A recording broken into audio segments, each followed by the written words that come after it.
Olá, amigos. Sejam bem-vindos ao Evangelho Virtual do Prosebem TV.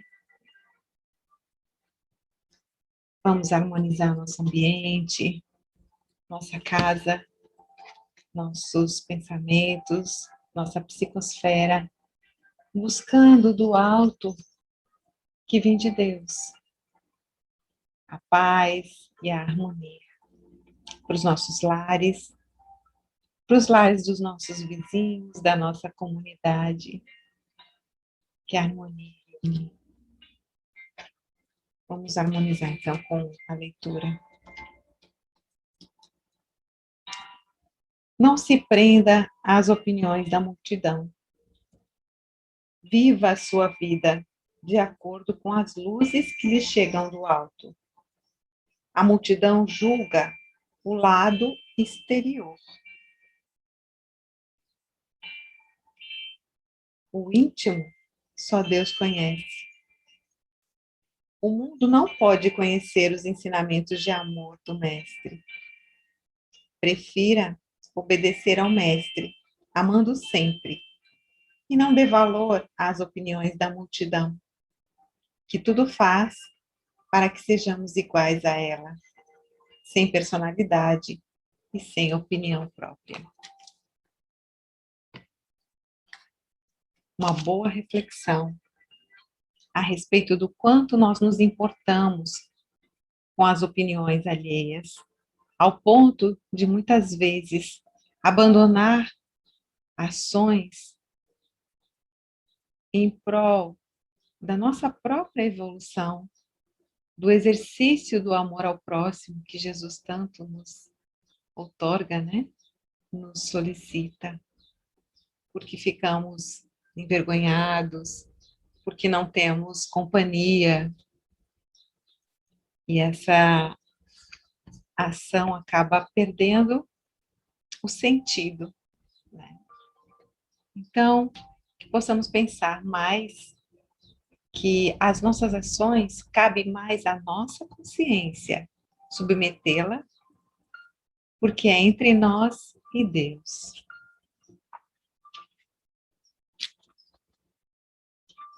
Agora, a mensagem do livro Médico Jesus, de José Carlos de Luca.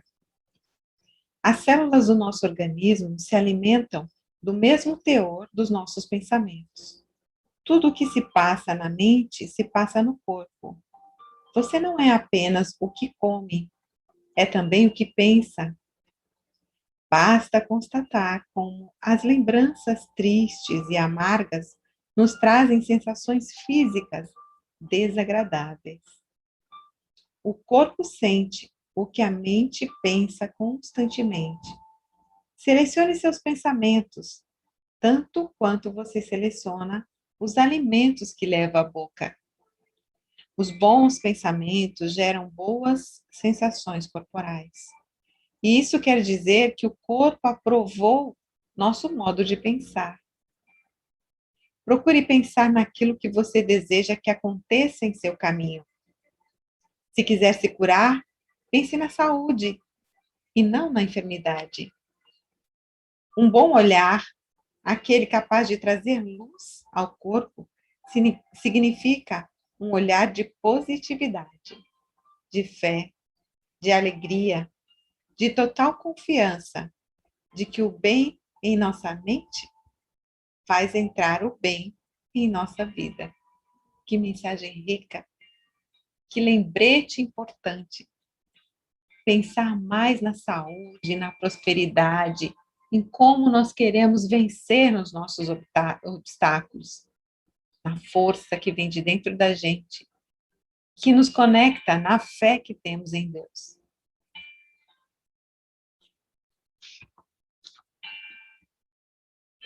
Assim a gente consegue vencer melhor as adversidades. Então, harmonizados, agora façamos uma oração para nos conectar melhor com a espiritualidade, com as energias do bem, da paz, do amor, que agora corroboram em nosso favor. alimentando nosso lar, nosso coração, consequentemente nosso espírito, descansando dos nossos problemas, a nossa mente. Busquemos a figura amada de Jesus, nosso mestre querido.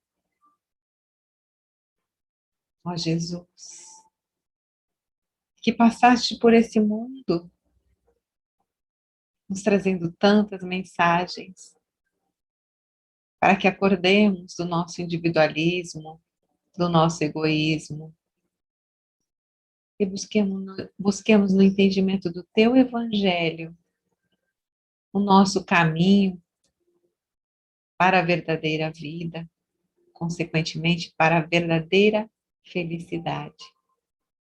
Jesus abençoa-nos ao nosso lar, aos nossos familiares, nossos entes queridos, nossos amores e também aos nossos desamores. Abençoa-nos a todos, Senhor, para que busquemos nesse caminho, nessa jornada que estamos trilhando, o teu encontro, a tua mão, para que possamos entender o que estamos fazendo aqui, por que estamos aqui, por que temos passado por tantos dissabores, por que temos encontrado tantas pedras no nosso caminho. E guiando-nos, Senhor, com a tua mão, possamos perceber que tudo e em tudo há um propósito, com um fim belo e maravilhoso. Vencendo os obstáculos, nos tornando mais fortes, conseguiremos encontrar a alegria e a paz. Auxiliando ao nosso próximo, possamos promover a tua palavra, a ação do amor. Que a paz e o amor de Jesus reine entre nós. Que assim seja. Evangelho segundo o Espiritismo, capítulo 14, aberto aleatoriamente. Honrai vosso pai e vossa mãe. Item 8, o parentesco corporal e o parentesco espiritual. Os laços de sangue não estabelecem necessariamente os laços entre os espíritos. O corpo procede do corpo, mas o espírito não procede do espírito, porque o espírito existia antes da formação do corpo. Não foi o pai quem criou o espírito de seu filho. Ele não fez senão lhe fornecer um invólucro corporal, mas deve ajudar o seu desenvolvimento intelectual e moral para o fazer progredir. Os espíritos que se encarnam numa mesma família, sobretudo entre parentes próximos, são, o mais frequentemente, espíritos simpáticos, unidos por relacionamentos anteriores que se traduzem por sua afeição durante a vida terrestre. Mas pode ocorrer também que esses espíritos sejam completamente estranhos uns aos outros, divididos por antipatias igualmente anteriores, que se traduzem da mesma forma por seu antagonismo sobre a terra, para lhe servir de prova. Os verdadeiros laços de família não são, pois, os da consanguinidade, mas os da simpatia e da comunhão de pensamentos que unem os espíritos antes, durante e após a sua encarnação.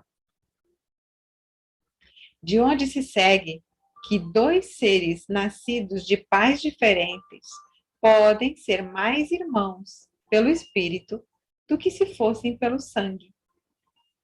Podem se atrair, se procurar, comprazerem-se juntos, enquanto que dois irmãos consanguíneos podem se repelir, como se vê todos os dias. Problema moral que só o espiritismo podia resolver pela pluralidade das existências. Há, pois, duas espécies de famílias: as famílias pelos laços espirituais e as famílias pelos laços corporais. As primeiras, duráveis, se fortalecem pela depuração e se perpetuam no mundo dos espíritos, através de diversas migrações da alma. As segundas, frágeis como a matéria, se extinguem com o tempo e frequentemente se dissolvem, fazendo com que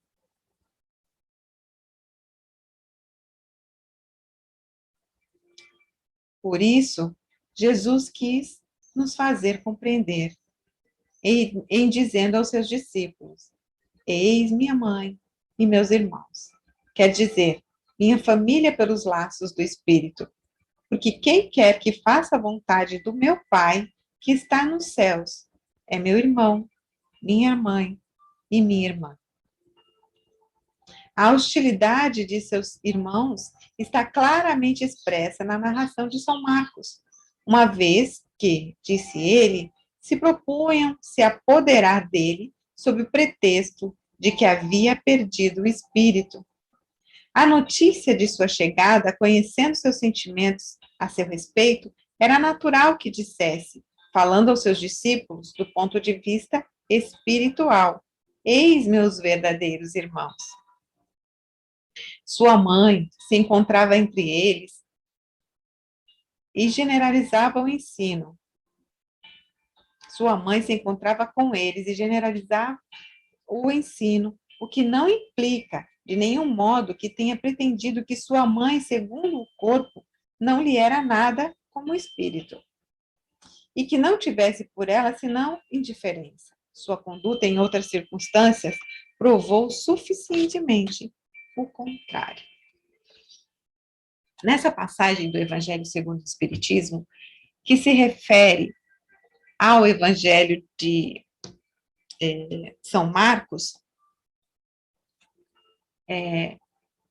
há um ensinamento de que os nossos laços na Terra, frequentemente, são laços que foram promovidos antes da nossa encarnação, num planejamento reencarnatório, onde aquilo que nós precisamos desenvolver, saudar, curar, é colocado nesse planejamento. E se nós precisamos melhorar e curar, consequentemente, aqueles a quem a gente fez mal, ou a quem a gente obteve algum prejuízo de qualquer natureza, podem estar hoje reencarnados conosco, sendo os nossos pais, ou nossos filhos, ou nossos irmãos. Por isso que, muitas vezes, nas nossas famílias, existe uma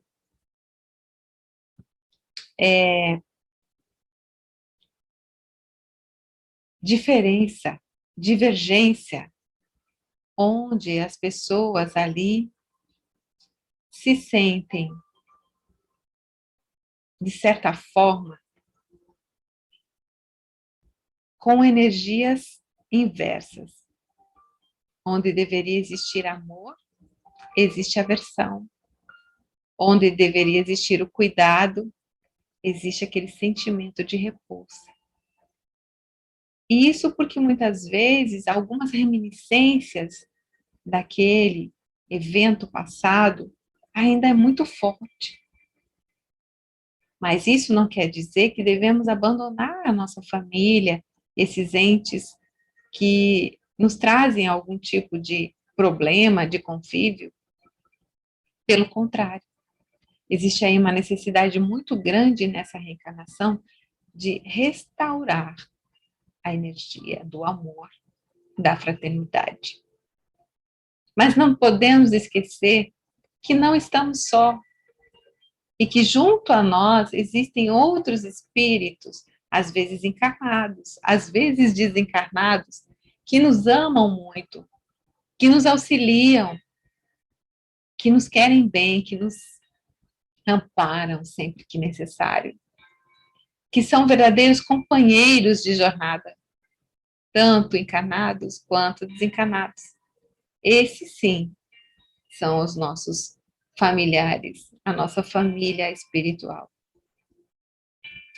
Esse entendimento, somente o estudo da encarnação, da necessidade da reencarnação, é que vai nos trazer um pouco de conhecimento, de compreensão de tudo que acontece, né? De desarmonia. Mas não é impossível restaurar a harmonia, trazer a paz e o amor, o respeito para aquela relação doente, a compreensão. E um primeiro passo, quando a gente percebe que existe esse distanciamento, é a oração. Orar por aquele irmão, pai, mãe, ou filho, que por algum motivo não conseguimos alcançar intimamente na emoção. Orar por nós para que possamos vencer esses sentimentos que nos repelem, para que possa nos ajudar a amar e reunir novamente, né? Trazendo a restauração das boas energias. E assim podemos seguir em frente. Então, a nossa família consanguínea pode não ser a nossa família espiritual hoje, ainda, mas pode se transformar se a nossa ação for em prol desse entendimento, de recuperar o que um dia esteve perdido. Vamos fazer a oração, então, agradecendo a Deus, Pai de amor, ao Mestre amado Jesus, por esta imensa oportunidade, maravilhosa oportunidade de nos reunir em seu nome, buscando a harmonia, a paz dos nossos lares, da nossa família. Traga, Senhor, para o nosso coração esta alegria de estarmos juntos, reunidos. Que possamos unir forças em teu favor para fazer o bem, para amar o próximo, que está tão próximo da gente.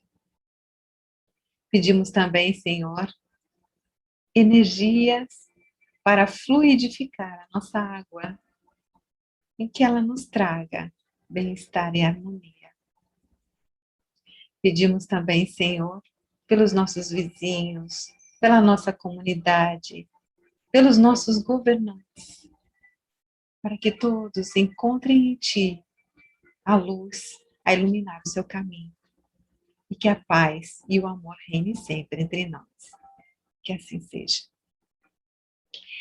Se você gostou,